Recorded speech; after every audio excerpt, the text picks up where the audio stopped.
Tenemos presente ahora pues a Carmen, que no ha podido venir, no se encuentra bien, aunque ayer estuvo en Orihuela para atender el cenáculo de allí, pero aquí pues como hay personas preparadas, ha preferido cuidarse un poco. Al escuchar el párrafo que se ha leído, me he acordado de ayer anoche, veía con otros sacerdotes una película que les puse muy bonita, yo la recomiendo, se llama La vida de Pi, ¿no la conocéis? Bueno, pues la vida de Pi toda ella se desarrolla en la India, y entonces el chico, bueno, todo se desarrolla en una tormenta enorme en medio del mar, junto con un tigre y algún animal. Entonces, esa lucha constante y cómo él recurre a Dios misericordioso, se dirige a Dios, y hay una escena maravillosa de un efecto luminoso magnífico. Entonces él recurre: Señor, ayúdame, porque la verdad es que está muy conseguida esa enorme tormenta en la cual pues peligra su vida. Bueno, al final Dios le concede llegar a una isla flotante, descansa, está medio muerto, lo recogen, y bueno, al final el tigre que iba a morir, él lo salvó, y ya cuando él se despide, pues ya el tigre se marcha, y él pues es cuidado y llevado a la vida normal. Bueno, yo lo recomiendo. Yo la había traído, pensaba traerla para dejársela a Luis, pero me he dado cuenta que no la ha traído, me parece. Pero bueno, te la dejaré. Bueno, pues quería hablaros. En el Diario de Santa Faustina hay varias ediciones. La más conocida es esta, la edición más grande, pero está en esta, que va de bolsillo, pero es lo mismo. Por eso cuando se cita, hay que citar, como se ha hecho hoy, el párrafo, porque a veces la página no coincide, el párrafo sí. Bien, para los que sois nuevos en esta actividad, pues quería recordaros que todo esto se puso en marcha, pues bueno, ya lo hemos dicho muchas veces, Dios es misericordioso desde toda la eternidad, pero a veces a la humanidad se lo olvida y va suscitando pues a lo largo de la historia personas santas que van siendo portavoces del Señor y animando y llamando a todos para que se acojan a la divina misericordia.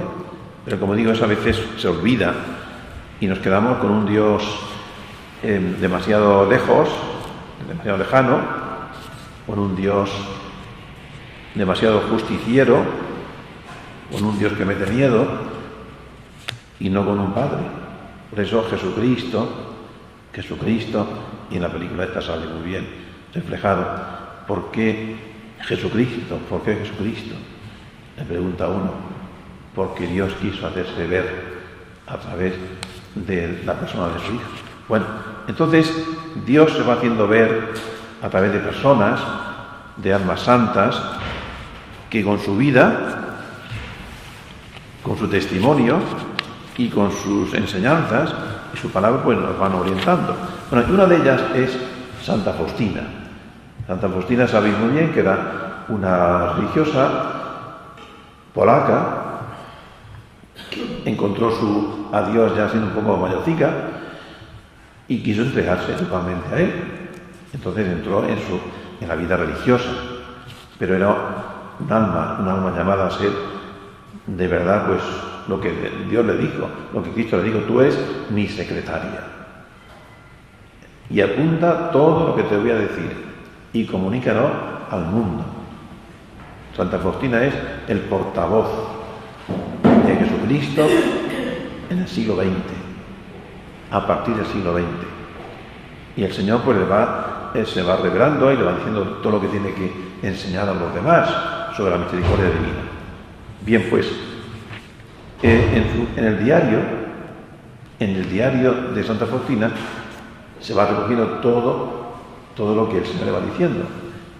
Y después, su confesor fue el que, al revisar el diario, lo revisa totalmente, está todo perfecto, pero va puntualizando para que haya un poco de orden. Bien, y entonces en esta edición después pues se va diciendo qué es eso del apostolado de la Divina Misericordia. Lo que pone en marcha Jesucristo a través de Santa Faustina es un apostolado. ¿Y qué son los apóstoles? Enviados. Somos enviados para anunciar al mundo que Dios nos ama, que Dios es misericordioso. Esa es la misión de la Iglesia. Pero dentro de la Iglesia hay distintos movimientos e iniciativas, etcétera, para incidir en algo concreto. Entonces, el apostolado de la Divina Misericordia tiene como una tarea, una misión, anunciar al mundo que Dios nos quiere, que Dios es misericordioso. Y el apostolado de la Divina Misericordia, cuyo centro, cuya sede está en Polonia, en el santuario, en el convento donde murió Santa Faustina y está enterrada allí, pues allí está la sede, pero está en todo el mundo, está extendido en todo el mundo. Poco a poco en Europa se va extendiendo también. Digo en Europa porque en América se extendió de un modo muy rápido, incluso en Asia, concretamente en Filipinas y en parte de África. ¿Por qué? Porque cuando las guerras mundiales, muchos sacerdotes polacos que estaban perseguidos se fueron de misiones y ellos llevaron ese mensaje de la Divina Misericordia. Y entonces está muy arraigado, y yo lo he podido comprobar este verano pasado, muy arraigado en Hispanoamérica, donde hay iniciativas pues muy, muy bonitas en relación con la Divina Misericordia. Bueno, entonces, en esta edición se concreta en qué consiste el apostolado de la Divina Misericordia. En primer lugar, la misión de Santa Faustina. Después, la imagen de Jesús misericordioso. Eso lo dijo el Señor. La imagen sintetiza, resume lo que el Señor quiere darnos a conocer. Dios nos ama. Y nos ama y nos bendice. Porque vemos cómo está resucitado y nos bendice. Y toca su corazón, diciendo, en este corazón os amo. Y de ese corazón salen esos dos rayos blanco y rojo. Y el Señor lo explica él mismo. El blanco representa la gracia de Dios. Habéis recibido por el bautismo. Ser cristiano es vivir el bautismo, vivir como bautizados, es decir, como personas injertadas en Dios. El rojo representa la Eucaristía. Y un cristiano vive de la Eucaristía porque es el centro de la vida cristiana, la Eucaristía. Todo debe girar en torno a la Eucaristía. Por eso cuando no se vive o no se practica la religión, se deja de ir a misa. Es decir, la persona que deja de ir a misa, deja de practicar. ¿Por qué? Porque ha perdido el centro, la conexión con la Eucaristía. Y después está la confianza. Jesús, confío en ti confío. Es decir, me confío a ti. Bien, esto es en cuanto a la imagen. Y el Señor quiso darle gracias especiales a esa imagen. Todo aquel que rece ante mi imagen, yo le ayudaré. Yo estaré con él en la vida y después en el momento de la muerte. Y todo lo que pidáis se os concederá si lo pedimos con fe. Misericordia, la divina misericordia. La imagen. Después está la fiesta de la misericordia, que la celebramos siempre, como dijo el Señor, el segundo domingo de Pascua, domingo de resurrección. El siguiente domingo es el domingo de la Divina Misericordia. Eso está en el diario y estaba escrito ya mucho tiempo, pero no se ponía en marcha hasta que Juan Pablo II, en el año 2000, lo estableció como obligatorio en toda la iglesia. Ese domingo es el domingo de la Divina Misericordia. Después está una oración muy sencilla, que es ese rosario, esa coronilla que acabamos de rezar, es la coronilla de la Divina Misericordia, en la cual pedimos al Señor que tenga misericordia del mundo entero. Bueno, después viene la hora de la misericordia. ¿Qué es eso de la hora de la misericordia? Pues el Señor dice, bueno, a las 3 de la tarde, Él expiró, murió a las 3 de la tarde. Es decir, el Señor entregó su vida por todo, diciendo, Padre, perdónalos, que no saben lo que se hace. Y esa es la muerte de Jesús, es la muerte redentora. Esa es la hora de la misericordia. Puede ser en torno a las 3 o más tarde, en fin, porque claro, no coincide, en el mundo entero no coinciden los horarios. Aquí son las 3 y en Canarias son las 2. Quiere decir, en torno a mediodía, media jornada, acordándonos del Señor. Dice, si puedes rezar la coronilla, si no, por lo menos haz un acto de amor de Dios, un acto de agradecimiento, etc. Bueno, y dice el padre Roski, que es el que hace este estudio, dice, habla de 3 condiciones para que sean escuchadas las oraciones en esa hora. Primero, la oración ha de ser dirigida a Jesús, no a San Antonio, puede ser en otro momento, pero en ese momento es a Jesús. Segundo, ha de ser rezada a las 3 de la tarde, más o menos. Ha de apelar a los valores y méritos de la pasión del Señor. Entonces cita una palabra del Señor. En esa hora puedes obtener, dice el Señor, todo lo que pidas para ti o para los demás. En esa hora se estableció la gracia para el mundo entero. La misericordia triunfó sobre la justicia. Bueno, después viene otra actividad del apostolado de la Divina Misericordia, la propagación de la devoción a la Divina Misericordia. Eso es el apostolado, propagar, no solamente contentarnos o quedarnos con el cenáculo una vez al mes. No, es que todos los días son días de misericordia y tenemos que propagar. Siempre hay momentos en los que podemos vivir la misericordia. He visto la oración, Señor, que mis ojos sean misericordiosos, mis oídos sean misericordiosos, mi lengua sea misericordiosa. Siempre hay necesidad de acogernos a la Divina Misericordia y de hablar de ello. Ahí siempre hay un enfermo, una persona necesitada, alguien que quiere, no sé, que está buscando unos oídos que le escuchen, unos ojos que le miren, etc. La propagación de la devoción a la Divina Misericordia. Entre las formas de devoción a la Divina Misericordia, el Padre distingue además la propagación de la devoción a la Divina Misericordia, porque con ella también se relacionan algunas promesas de Cristo. Y dice el Señor, a las almas que propagan la devoción a mi misericordia, las protejo durante toda su vida, como una madre cariñosa a un niño recién nacido, y a la hora de la muerte no se ve para ellos el juez, sino el Salvador misericordioso. Y de la esencia del culto a la Divina Misericordia consiste en la actitud de confianza hacia Dios y la caridad del prójimo. La esencia. ¿Cuál es la esencia del culto a Dios misericordioso? Pues, primero, la confianza. Segundo, la caridad. Confianza en Dios y caridad con el prójimo.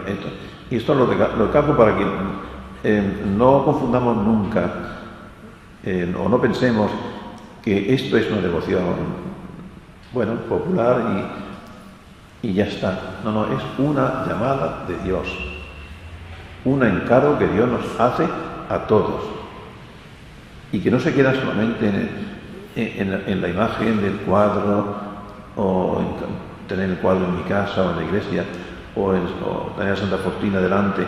Eso es importante, porque lo ha dicho el Señor, pero que no se queda ahí. O sea, es todo un movimiento de la Iglesia en la cual se intenta fomentar la actitud de confianza hacia Dios. Cuando tú te confías en Dios Cuando tú ayudas a alguien a que confíe en Dios y le dices, oye, confía en Dios, ¿tú tienes confianza en Dios? Sí, ya está la misericordia ahí. Y la caridad, el amor, el preocuparnos de los demás, el ayudarles, eso es misericordia. Cuando eso lo llevamos a cabo, estamos viviendo la esencia de la divina misericordia. El Señor Jesús exige que sus criaturas confíen en Él, confianza en Dios, absoluta. Hoy la sociedad moderna, bueno, siempre ha sido así, pero bueno, hay mucha desconfianza de unos con otros, no nos fiamos, ni de este, ni del otro, ni del más allá. Bueno, pero por lo menos confía en Dios, confía en Dios. Es que yo no me fío de esto, la cual, en fin, confía en Dios. Te podemos fallar todos, en la iglesia podemos fallar todos, hasta el Papa, pero Dios no. Entonces confía en Dios. Esto lo dice el Señor en el diario. Y hagan obras de misericordia a través de sus actos, sus palabras y su oración. Actos, palabras y oración. Y dice el Señor, debe mostrar misericordia al prójimo siempre y en todas partes. No puede dejar de hacerlo, ni excusarte, ni justificarte. O sea que Cristo lo que desea que sus devotos, sus hijos, sus amigos, hagan al día por lo menos un acto de amor hacia el prójimo. Por lo menos uno. Entonces, tú le preguntas, bueno, ¿qué puedo yo hacer hoy para vivir hoy la misericordia? Pues voy a ver a tal enfermo que sé que está. O voy a hacer voy a intentar ayudar a otra persona. O voy a llamar por teléfono, etc. La propagación de la devoción a la divina misericordia no requiere necesariamente muchas palabras, no, pero sí siempre una actitud cristiana de fe, de confianza en Dios y el propósito de ser cada vez más misericordioso. No hace falta que tú sepas mucha teología, ni tengas una elocuencia especial, muchas palabras, no, que tengas mucho corazón, mucha fe y mucho corazón, nada más. Ya lo digo, siempre una actitud cristiana de fe, de confianza en Dios y propósito de ser cada vez más misericordioso. Un ejemplo de tal apostolado lo dio Santa Faustina durante toda su vida. Bueno, y después viene la última parte, el último apartado, que es muy importante, porque nos aclara mucho aquello que Santa Faustina veía, que Dios le pedía, crear una comunidad, una congregación nueva de contemplativos. Y él tenía esa obsesión. ¿Cómo yo hago eso si yo no sé nada? Y él lo consultaba con los confesores, con las superioras, etc. Y no llegaba a conocer. Pero después ya se aclaró la cosa, que lo vamos a ver. El culto a la divina misericordia tiene como fin renovar la vida religiosa en la Iglesia en el espíritu de confianza cristiana y misericordia. En este contexto hay que leer la idea de la nueva congregación que encontramos en las páginas del diario. En la mente de la propia Santa Faustina, este deseo de Cristo maduró poco a poco, teniendo cierta evolución, de la orden estrictamente contemplativa al movimiento formado también por la congregación activa, masculina y femenina, así como por un amplio círculo de laicos en el mundo. Es decir, no se trataba de hacer una congregación encerrada en un convento, sino de una gran familia de religiosos, sacerdotes, laicos en el mundo entero. Y dice así, de la orden estrictamente contemplativa al movimiento formado también por congregaciones activas, masculinas y femeninas, así como por un amplio círculo de laicos en el mundo. Esta gran comunidad multinacional de personas constituye una sola familia, unida por Dios en el misterio de la misericordia, por el deseo de reflejar este atributo de Dios en sus propios corazones y en sus obras y de reflejar su gloria en toda la familia. O sea, todo aquel que se incorpora a este apostolado y se compromete a vivir la misericordia forma parte de esa comunidad multinacional. Somos parte de una gran comunidad, aquella que el Señor le sugirió a Santa Faustina, de contemplativos. Ser contemplativos en medio del mundo. ¿Qué es eso? Ser contemplativo en medio del mundo. Pues descubrir a Dios, contemplar Él, descubrir y, diríamos, recrearte en aquello que has descubierto. Uno contempla un paisaje y le gusta. Uno contempla, pues una fotografía y le gusta, una imagen, una obra de arte, una persona, y se recrea en aquella imagen tan bonita. Bueno, eso es el contemplativo. Uno descubre a Dios, la huella de Dios, y se recrea en ello. Eso es el contemplativo en medio del mundo. Hay contemplativos fuera del mundo, son los monasterios contemplativos, pero la inmensa mayoría deben ser contemplativos en medio del mundo. Y eso es lo que el Señor le pidió a Santa Faustina, que ella no lo veía claro, no lo tenía, pero después ya se dio cuenta de lo que, y sobre todo sus confesores. Y dice, es una comunidad de personas de diferentes estados y vocaciones que viven en el espíritu evangélico de confianza y misericordia. Profesan y propagan con sus ideas y sus palabras el inabarcable misterio de Dios, misericordia, e imploran de la divina misericordia para el mundo entero. Imploran la divina misericordia para el mundo entero. Repito, es una comunidad de personas de diferentes estados, soltero, casado, viudo, y vocaciones, sacerdotes, religiosos, religiosas, laicos, etcétera, consagrados, que viven en el espíritu evangélico de diferentes estados, en el espíritu evangélico de confianza y misericordia. ¿Qué es lo que tenemos de común? Esas personas debemos tener la confianza y la misericordia. La confianza en Dios y la misericordia, que es lo que pidió el Señor. Y profesan y propagan con sus vidas y sus palabras el inabarcable misterio de Dios, misericordioso. Esa es la tarea, la tenemos todos, los que de verdad quieren, y los que no quieren limitarse solamente a ir a un cenáculo un día al mes, sino que quieren vivir este espíritu de la misericordia divina, están llamados a incorporarse espiritualmente a esa gran comunidad multinacional, cada uno en su estado, cada uno con su trabajo y sus tareas y sus inquietudes, pero todos unidos espiritualmente. Estamos unidos pues a los hermanos que están, pues yo que sé, en América, o en Asia, o en África, etcétera. Cuando estuve este verano en el tercer Congreso Mundial, pues ahí habían de todas las formaciones, y todos estábamos unidos en lo mismo, en el amor a Dios, la confianza en Dios, en la misericordia divina. Y ahora que ha ido el Papa, Filipinas es una de las naciones donde más se vive este espíritu. Allí hay muchos grupos, muchísimos grupos de la Divina Misericordia, y hemos visto cómo la gente pues busca a Dios, la misericordia divina, pobres y mayores, etc. Y cómo el Papa ha podido palpar esa necesidad que el mundo tiene de misericordia. Por eso el cuarto Congreso Mundial será en Filipinas. Bueno, pues la misión de Sor Faustina tiene su profunda justificación en la Sagrada Escritura. Está en la Biblia y en algunos documentos de la Iglesia, sobre todo en la encíclica del Papa Juan Pablo II, que se titula en castellano Rico en Misericordia.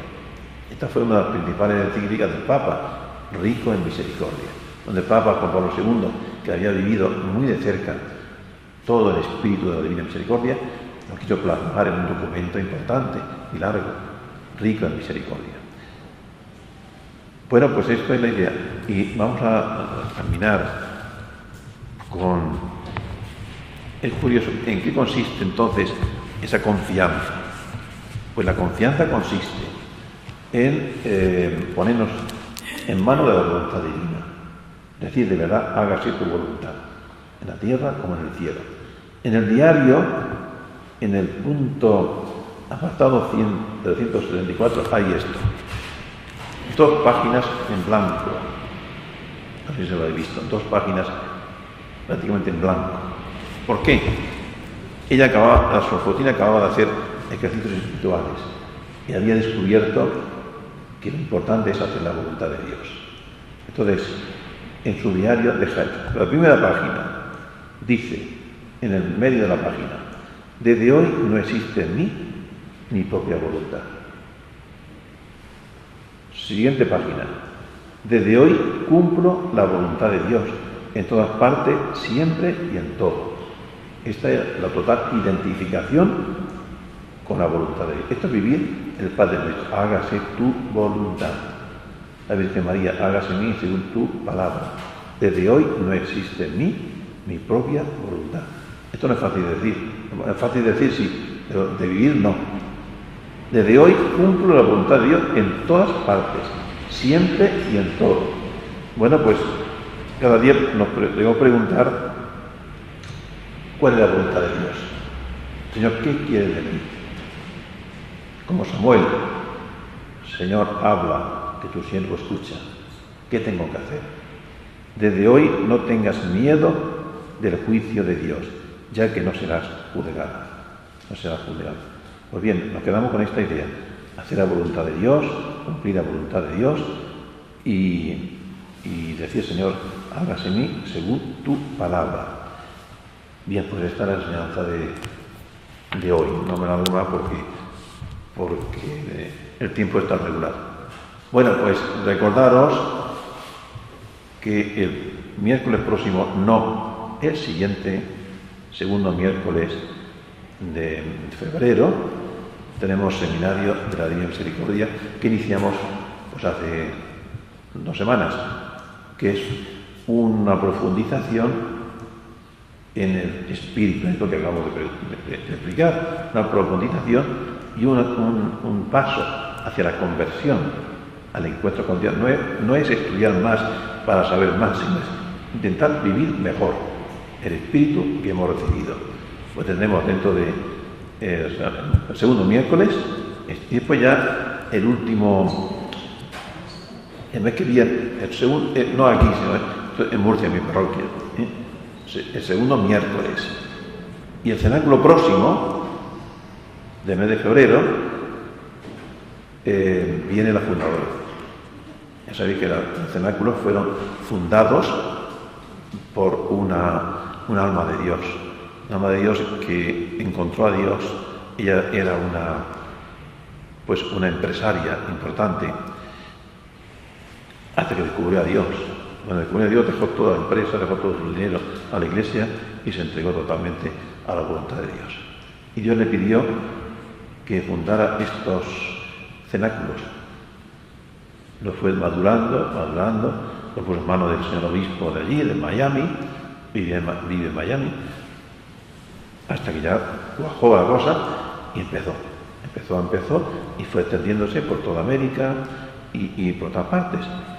Y pues un día, entrando ya en internet, en España, vio que había una página, Divina Misericordia Murcia, Santuario de la Divina Misericordia, que es mi parroquia, y me llamó por teléfono.